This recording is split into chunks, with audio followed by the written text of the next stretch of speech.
Okay, we're in John chapter 6, verse 16. Jesus walks on the water.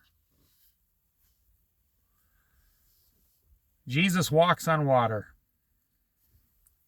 There's only really two people that have ever walked on water. One is Jesus, and one is Peter, who walked on it just temporarily until he started sinking. When evening came, his disciples went down to the lake. I like that. I like that verse right there. That's the whole verse, 16. You know, it just shows they were human. You know, I'm a water person. I've been a water person my whole life.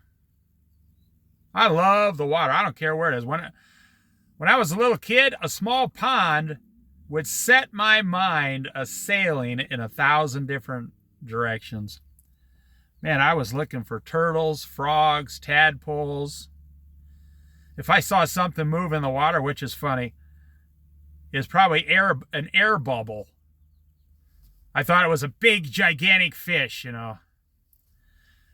And here I live next to the ocean for 23 years. Every time I go down there, I'm fascinated. My mind goes in 1,000 different directions. I'm just so fascinated. There's something about water, that God made the water, that just makes my soul soar with, you know, joy and happiness. I mean, I want to look at every rock. I want to look at everything. I want to do everything down there. I want to look at all the things that floated up on the beach. So, you know, the disciples, they grew up on the lake. They made their living on the lake. They grew up on the water. When evening came, his disciples went down to the lake. Now, that might be one of your favorite places wherever you live. I'm sure you got a local lake nearby. Now, in the Oregon coast, we got like 300 local lakes. Probably more, actually, if you count all the small ones. And most of them have some kind of fish in them or whatever. I mean, you can never really, it take you a whole year to go through every small lake within 5 miles of the actual Oregon coast. Maybe I do that in a couple years when I'm fully retired here, but when my wife retires. Where they, the disciples, got into the boat and set across the lake for Capernaum.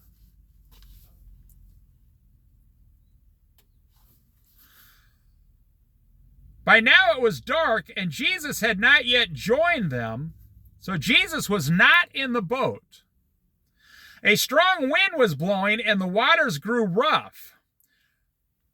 When they had rowed about 3 or 4 miles, they saw Jesus approaching the boat. So, you know, they're out there rowing, the wind's against them, the waters are rough. Most people have never, 99% of Americans today, alive today, have never rowed a boat. Which is funny because 99 years ago, that's the only way you could get across the lake is for a rowboat or a sailboat or a steam engine. But, you know, that was rare too 99 years ago. When they had rowed about 3 or 4 miles, they saw Jesus approaching the boat, walking on the water, and they were frightened. Well, it wasn't like today, you know. We got all kinds of scary movies that have deprogrammed us today. I think today, if an angel showed up to some young person, they'd be like, oh, you look like the character on my video machine, my video game.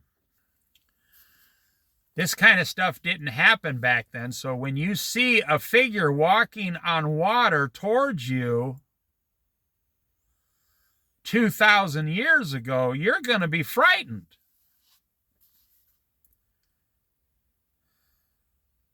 But Jesus said to them, it is I, do not be afraid.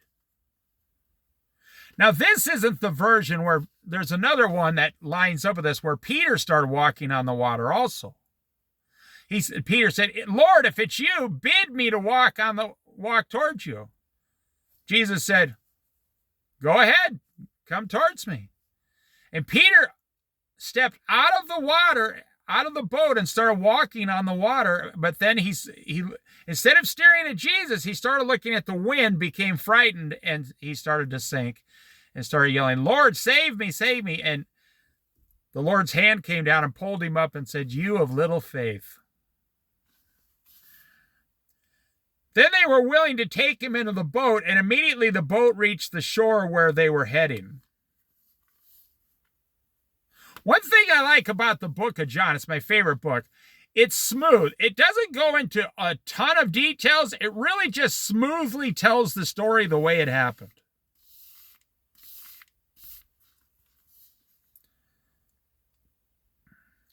The next day, the crowd that had stayed on the opposite shore of the lake realized that only the one boat had been there and that Jesus had not entered it with his disciples, but that they had gone away alone.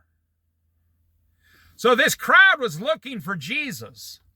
And in another story, Jesus says, "I tell you the truth, you're not looking for me because of me. You're looking for me because you got the free bread and the loaves and fishes.